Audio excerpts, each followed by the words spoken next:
যে র্যালি মানে রামনবমীর শোভাযাত্রাতে ইসরায়েলের পতাকা, সেই রামনবমীর যে শোভাযাত্রা আমাদের বেরিয়েছিল সেটা আমাদের হিন্দু ধর্মের, সনাতনী ধর্মের যারা হিন্দু ভাইরা আছে তারা সবাই মিলে, মা বোনেরা মিলে সবাই আমরা একসাথে শোভাযাত্রাটা বার করেছিলাম। পথের দুপাশে ছিল আমাদের প্রচুর আমাদের মা বোনেরা, ভাইরা, ছোট ভাইরা তারা ছিল।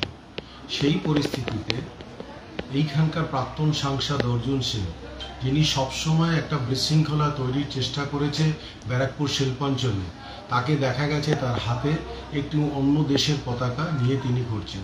তিনি কি মনে করতে চাইছেন এই পতাকাটা দেখে? এটা মানে হলো আজকে তিনি ইসরায়েলের পতাকা দেখাচ্ছেন, কালকে অন্য দেশের পতাকা দেখাবেন। এটাতে ভারতের সংস্কৃতি নষ্ট হচ্ছে এবং বিশেষ করে আমাদের বাংলার যে কৃষ্টি সংস্কৃতি আছে, যেভাবে আমরা ধর্মকে নিয়ে চলি, সেই জায়গায় এই ধরনের একটা বিশৃঙ্খলা তৈরি করা ওনার উদ্দেশ্য ছিল যে এখানে কোনোরকমভাবে একটা ধার্মিক দ্বন্দ্ব তৈরি করে একটা ঝগড়া লাগানোর ওনার একটা অনেক দিন আগের থেকেই এই মনসুবা ছিল। কিন্তু এবার মনে হচ্ছিল তিনি প্রকাশ্যে এসে গেলে যে হাতে ইসরায়েলি ঝান্ডা নিয়ে তিনি ঘুরছেন। আমরা পুলিশ কমপ্লেন করেছি, আমি ব্যক্তিগতভাবে করেছি এবং বলেছি প্রশাসনকে এটার উপরে অ্যাকশন নিতে। বলছেন যে উনি বলছেন, মানে প্রাক্তন সাংসদ অর্জুন সিং বলছেন বন্ধু দেশ, তাই বন্ধু দেশের পতাকা নিয়েছে। ভারতের অনেক বন্ধু দেশ আছে, সেই দেশের নয় কেন? আর উনি কে? উনি প্রাক্তন সাংসদ, উনি এখন কেউ নয়, উনি একটা সাধারণ ব্যক্তি।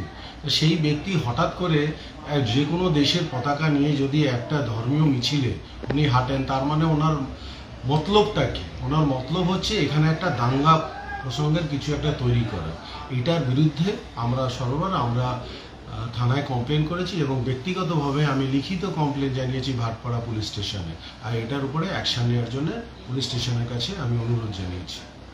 পতাকা, অন্য দেশের পতাকা, যদি ইসরায়েলের সাথে ভারতের সম্পর্ক যদি ভালো থাকে, সেই পতাকা নিতে আপত্তি কোথায়? আমি আপনাকে জানাই যে কারোর সাথে আমার সম্পর্ক ভালো থাকতেই পারে, বিবাদও থাকতে পারে, তো সেটা কোনো আমার রামনবমীর মিছিলে কেন সেটা উনি তার বাড়ির উপরে লাগিয়ে সেটাকে প্রতীক জানান, উনি অন্য কোথাও লাগিয়ে জানান। উনি হঠাৎ করে রামনবমীর শোভাযাত্রা, যেটা নিয়ে উনি বিতর্কীয় কথা এবং অনেক রকম অর্জুন সিং কথা বলছেন, তো সেটা তো অর্জুন সিং হঠাৎ করে কাকিনাড়ার বুকে হাতে ইসরায়েলি ঝান্ডা কেন তুলে নিলেন? তার মানে এটা একটা মানুষের মধ্যে একটা বিভ্রান্তি করার চেষ্টা করছে।